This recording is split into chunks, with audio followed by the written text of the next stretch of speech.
যদি বানর থেকে মানুষ তৈরি হয় তাহলে কেন পৃথিবীতে এখনো বানর রয়ে গেছে? কেন খাঁচায় বন্দি একটি বানর মানুষে রূপান্তরিত হয় না? বিবর্তন কি সত্য? ডারউইন কি আসলে ঈশ্বরকে ভুল প্রমাণ করতে পেরেছিলেন? রিচার্ড ডকিন্স বলেছিলেন, একটি মানব কোষ ব্ল্যাক হোল থেকেও জটিল।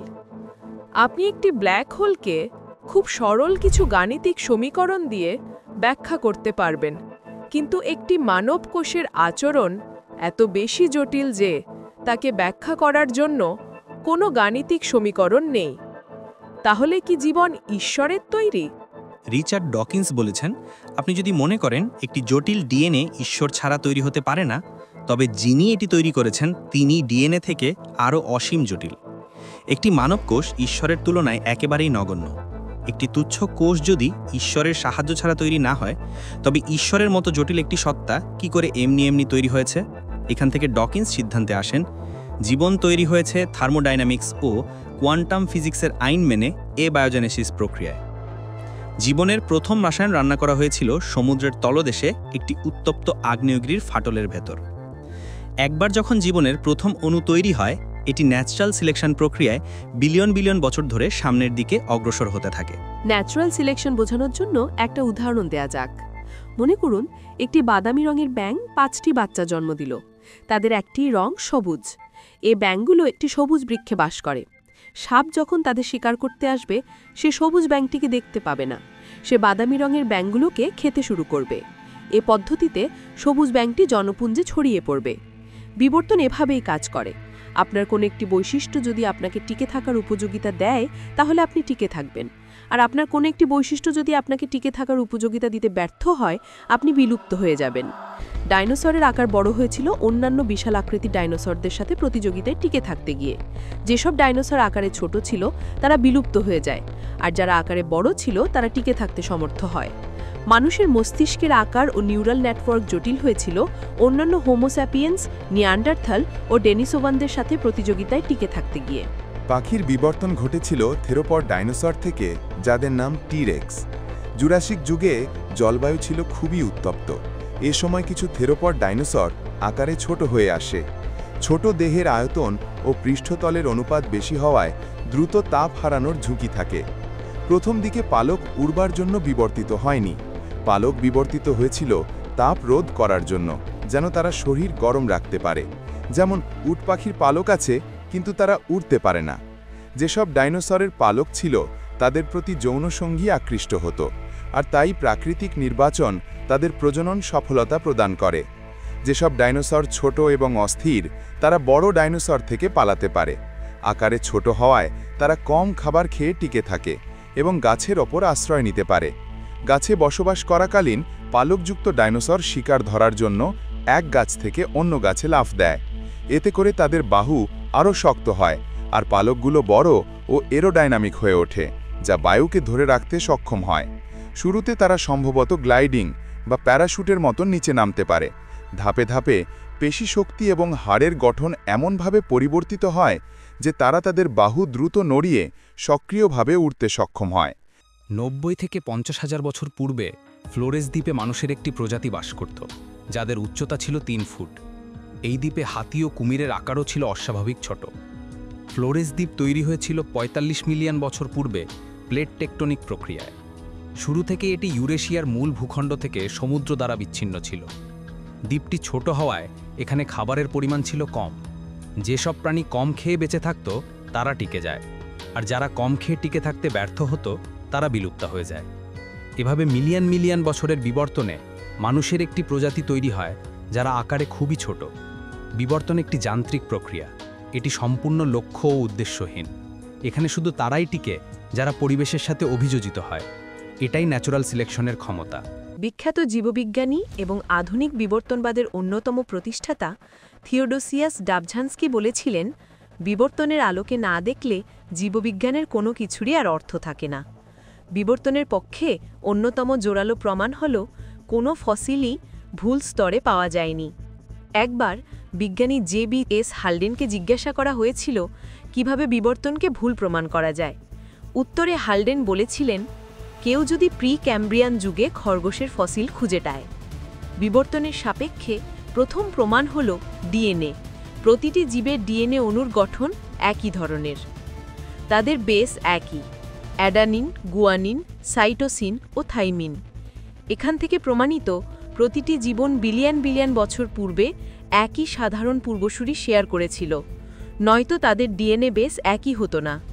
আপনি যদি বিবর্তনীয় বৃক্ষের পেছন দিকে ভ্রমণ করেন, আপনি প্রতিটি জীবের একটি সাধারণ পূর্বসূরি পাবেন। মানুষ ও বানরের একটি সাধারণ পূর্বসূরি আছে। মানুষ, গরু ও ভেড়ার সাধারণ পূর্বসূরি আছে। সকল প্রাণী ও উদ্ভিদের একটি সাধারণ পূর্বসূরি আছে। আর এই পূর্বসূরির সাথে দেখা করতে চাইলে 4 বিলিয়ন বছর অতীতে যেতে হবে।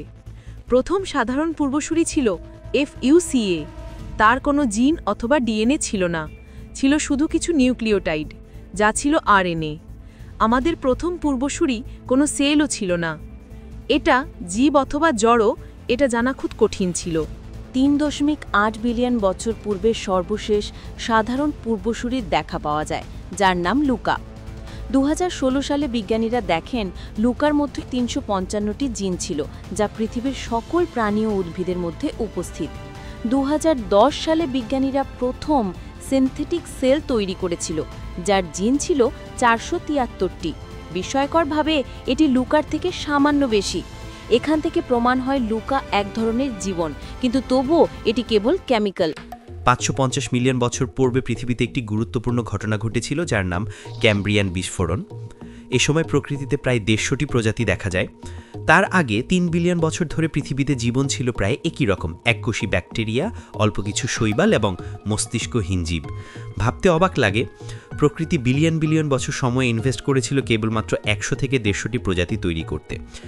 আপনার কাছে এই 150টি প্রজাতি কম মনে হলেও আমরা আজ পৃথিবীতে যত প্রাণী দেখছি তারা সবাই এই অল্প কয়েকটি প্রজাতির বডি প্ল্যান মেনে চলে, এবং আপনিও।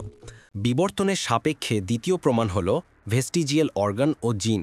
আমাদের ডিএনএতে অসংখ্য কোড আছে, যা এখন আর কোনো কাজে লাগে না। তিমির পা নেই, কিন্তু তার দেহে এখনও পায়ের হাড়ের জিনগত রেকর্ড আছে। মানুষের দেহে প্রায় 80টি অঙ্গ আছে, যা মানুষের কোনো কাজে লাগে না, যেমন লেজের হাড় ও অ্যাপেন্ডিক্স। এসব অঙ্গ বিলিয়ন থেকে মিলিয়ন বছর আগে আমাদের পূর্বসূরিদের কাজে লাগত। প্রশ্ন হলো, যদি ঈশ্বর শূন্য থেকেই তৈরি করে থাকেন, তাহলে কেন আমাদের পূর্বসূরিদের জিন ও অপ্রয়োজনীয় অঙ্গ আমাদের শরীরে থেকে যাবে? তার একই ডিজাইন মডিফাই করার কি দরকার ছিল? বিবর্তনের সাপেক্ষে তৃতীয় প্রমাণ জাঙ্ক ডিএনএ। মানুষের ডিএনএর 98% কোনো অর্থে জিন নয়। ডিএনএর বিশাল একটি অংশ ডেড ভাইরাস, জেনেটিক আবর্জনা, ডুপ্লিকেশন এরর ও মিউটেশনের জঞ্জাল দিয়ে পরিপূর্ণ। যদি ঈশ্বরই আমাদের তৈরি করে থাকেন, তবে মানুষের ডিএনএর 98% কেন আবর্জনা দিয়ে ভরা? বিবর্তনের সাপেক্ষে চতুর্থ প্রমাণ মানুষের এক্স ক্রোমোজোম। মানুষের এক্স ক্রোমোজোমের বয়স আনুমানিক 200 মিলিয়ন বছর, যা স্তন্যপায়ী ও মার্সোপিয়াল প্রাণীদের মধ্যেই দেখা যায়। প্রশ্ন হলো, ঈশ্বর যদি মানুষকে আলাদাভাবে তৈরি করেন, তবে মানুষের এক্স ক্রোমোজোম কেন ডাইনোসরের যুগেও পাওয়া যাবে? বিবর্তনের সাপেক্ষে পঞ্চম প্রমাণ হলো ট্রানজিশনাল ফসিল। বিবর্তন ধাপে ধাপে ঘটে, আর প্রতিটি ধাপের ট্রানজিশনাল ফসিল আমাদের কাছে আছে। প্রথম ট্রানজিশনাল ফসিল টিকটালিক। এটি এমন এক সময় সাক্ষী যখন 375 মিলিয়ন বছর আগে আমাদের পূর্বসূরীরা সমুদ্র থেকে মাটিতে উঠে এসেছিল। তারপর আসে আর্কিওপটেরিক্স। এটি 150 মিলিয়ন বছর অতীতের সাক্ষী, যখন ডাইনোসর পাখিতে পরিণত হয়েছিল। আর সবচেয়ে শ্বাসরুদ্ধকর ফসিল অস্ট্রালোপিথেকাস। এটি আনুমানিক 4 মিলিয়ন বছর অতীতের সাক্ষী, যখন বানর সদৃশ একটি জীব মানুষের দিকে যাত্রা শুরু করেছিল। বিবর্তনের সাপেক্ষে পঞ্চম প্রমাণ হল হোমোলজি। মানুষ, বাদুড় ও ডলফিন তিনজনেরই হাত, ডানা ও ফ্লিপার গঠন একই। এখান থেকে প্রমাণ হয় তারা আলাদা আলাদা ডিজাইন নয়, তাদের বেসিক টেমপ্লেট একই। একই ডিজাইন বারবার কাস্টমাইজ করা হয়েছে। যদি ঈশ্বর গ্র্যান্ড ডিজাইনার হয়ে থাকেন, কেন তিনি পুরাতন ডিজাইন বারবার কাস্টমাইজ করবেন? আমাদের চোখের সামনে প্রতিনিয়ত বিবর্তন ঘটছে, যার প্রমাণ অ্যান্টিবায়োটিক রেজিস্ট্যান্স। প্রতি 20 থেকে 30 মিনিটেই ভাইরাস বিবর্তিত হয়ে সম্পূর্ণ নতুন প্রজাতিতে রূপান্তরিত হয়। এজন্য প্রতি বছর একই অ্যান্টিভাইরাস কাজ করে না। কিন্তু প্রশ্ন হলো, কেন একটি বানরকে খাঁচায় বন্দি করে রাখলে সেটি মানুষে পরিণত হয় না? আসলে প্রতি সেকেন্ডেই জেনেটিক মিউটেশন হয়, তবে অত্যন্ত ক্ষুদ্রতম স্কেলে। আকস্মিক বড় মাপের জেনেটিক মিউটেশন প্রজাতির টিকে থাকার জন্য নেগেটিভ। মনে করুন, কোনো একটি মিউটেশন বাঘের সামনের দুটি পা বড় করে দিল, তাহলে বাঘটি আর দৌড়াতে পারবে না। কোনো একটি মিউটেশন যদি একদল মানুষের চেহারা নীল করে দেয়, তাদের সাথে কেউ সেক্স করতে চাইবে না। তাদের প্রতি সবাই আতঙ্ক ও থ্রেট ফিল করবে। একটি জেনেটিক মিউটেশন যদি মানুষের মস্তিষ্কের নিউরাল সিগন্যালের দূরত্ব বাড়িয়ে দেয়, এক নিউরন থেকে অন্য নিউরনে সিগন্যাল যেতে অতিরিক্ত সময় লাগবে, তাদের চিন্তা স্লো হয়ে যাবে। যখন তাদের ডিসিশন নেওয়ার ক্ষমতা স্লো হয়ে যাবে, তারা বিপজ্জনক পরিস্থিতিতে দ্রুত সিদ্ধান্ত নিতে পারবে না। একটি ভাইরাস ২০ মিনিটের ভেতর নতুন প্রকরণ তৈরি করলেও ম্যাক্রোস্কোপিক প্রাণীদের মিউটেশন অত্যন্ত ধীর গতির হয়। আর এজন্য হোমো ইরেক্টাস থেকে মানুষের বিবর্তন ঘটতে ২০ লক্ষ বছর টাইম লেগে গেছে। মিলিয়ন মিলিয়ন বছরে ট্রিলিয়ন ট্রিলিয়ন ক্ষুদ্র ক্ষুদ্র মিউটেশনের যোগফল থেকেই বড় মাপের কোনো পরিবর্তন দেখা যায়। আর এজন্য আণুবীক্ষণিক স্তরে প্রতি মিনিটে বিবর্তন ঘটলেও বৃহৎ স্কেলে তার প্রকাশ দেখতে বিলিয়ন বিলিয়ন বছর টাইম লেগে যায়। মানুষের মস্তিষ্ক আসলে এত বিশাল স্কেলে চিন্তা করতে অভিযোজিত নয়। মানুষের জীবন সংক্ষিপ্ত, আর তাই তারা শর্ট টার্ম রিওয়ার্ডের দিকে ফোকাস করে। এজন্য পৃথিবীর অধিকাংশ মানুষ বিবর্তন তত্ত্বকে ভুল মনে করে। বিবর্তনের সাপেক্ষে ষষ্ঠ প্রমাণ হল এন্ডোজেনাস রেট্রোভাইরাস। বিজ্ঞানীরা মানুষের ডিএনএতে ৮% ভাইরাসের মমি আবিষ্কার করেন, যারা পুরোপুরি মৃত। একই ধরনের মৃত ভাইরাস প্রাইমেটদের মধ্যেও পাওয়া যায়। এখান থেকে প্রমাণ হয় মিলিয়ন মিলিয়ন বছর আগে এই ভাইরাসগুলো আমাদের পূর্বসূরীদের ডিএনএতে ঢুকেছিল, যারা আজও আমাদের ডিএনএ থেকে পুরোপুরি বের হয়নি।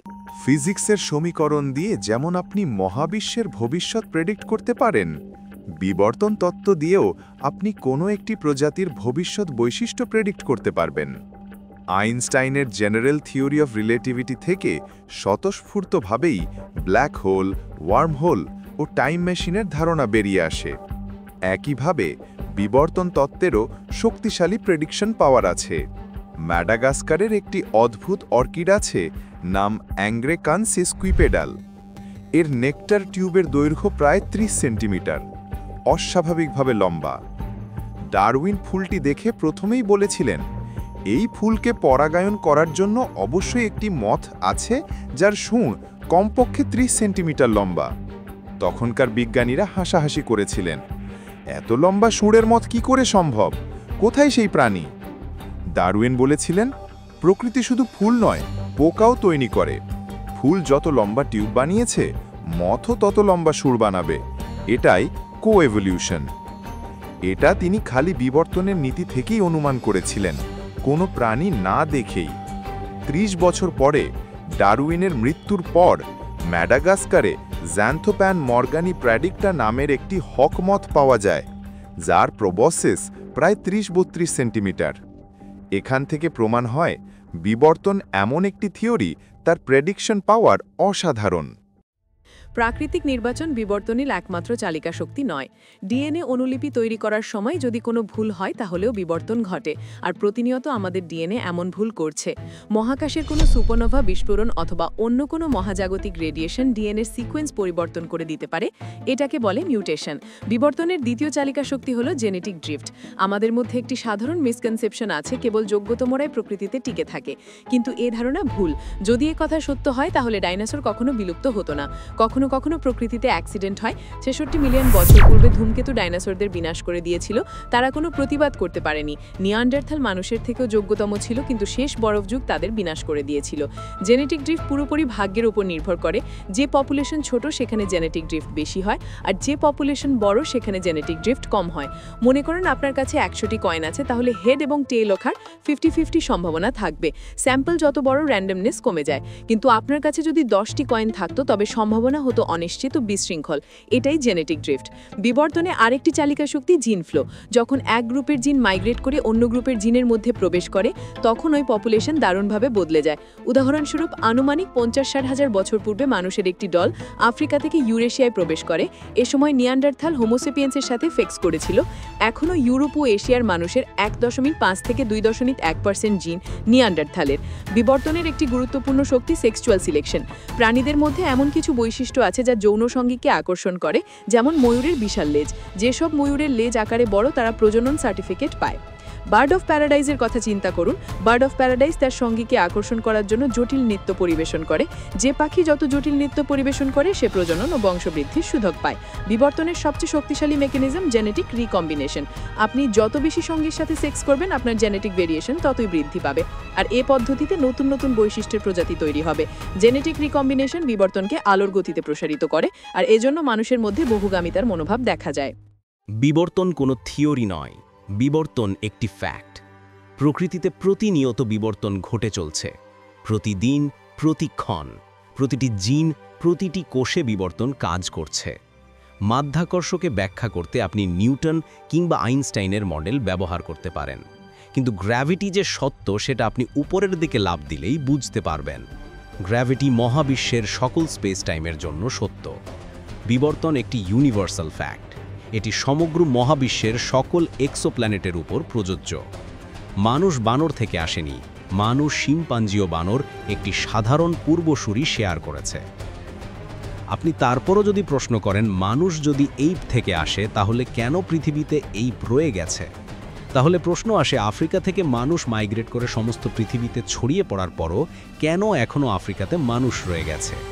উভচর জীব থেকে সরীসৃপ প্রাণী আসার পরও কেন উভচর প্রাণীর রয়ে গেছে। আপনার মা আপনাকে জন্ম দেওয়ার পরও কেন আপনার মা অস্তিত্বশীল। উইন্ডোজ এক্সপি থেকে উইন্ডোজ 10 আসার পর এক্সপি কি পৃথিবী থেকে হঠাৎ উধাও হয়ে গেছে। বিবর্তন কোনো মেশিন নয় যে আপনি তাকে প্রতিবার একই ইনপুট দিলে এটি আপনাকে একই আউটপুট দেবে। শিম্পাঞ্জি আর বানর টিকে আছে কারণ তারা তাদের নিজস্ব ইকোসিস্টেমের জন্য অ্যাবসোলুটলি অপটিমাইজড। অন্যদিকে মানুষ একটি থার্মোডাইনামিক্স লাক্সারি, বিরাট খরচের প্রজাতি। তাকে তৈরি করতে বড় মস্তিষ্ক প্রয়োজন, মানুষের আবেগ অনুভূতি ও কনশাসনেস খুবই জটিল। প্রকৃতি সাধারণত এত ব্যয়বহুল প্রজাতি তৈরি করে না, এটা তার ডিফল্ট মুড। মানুষ প্রকৃতির কোনো লক্ষ্য নয়, মানুষ কোনো বিশেষ সৃষ্টি নয়, মানুষ প্রকৃতির কোনো মহাপরিকল্পনার কেন্দ্র নয়। মানুষ একটি স্ট্যাটিস্টিক্যাল অ্যাক্সিডেন্ট, জটিল কেমিস্ট্রি, র্যান্ডম মিউটেশন আর পরিবেশগত চাপের এক অদ্ভুত সমন্বয়ের অনিচ্ছাকৃত ফলাফল। বিবর্তন উদ্দেশ্যহীন, অন্ধ এবং নির্মমভাবে নিরপেক্ষ। সে মানুষ আর ডাইনোসরের পার্থক্য বোঝে না। সে কেবল তাকেই টিকিয়ে রাখে যে পরিবর্তনশীল পরিবেশের সাথে নিজেকে সমন্বিত করতে পারে।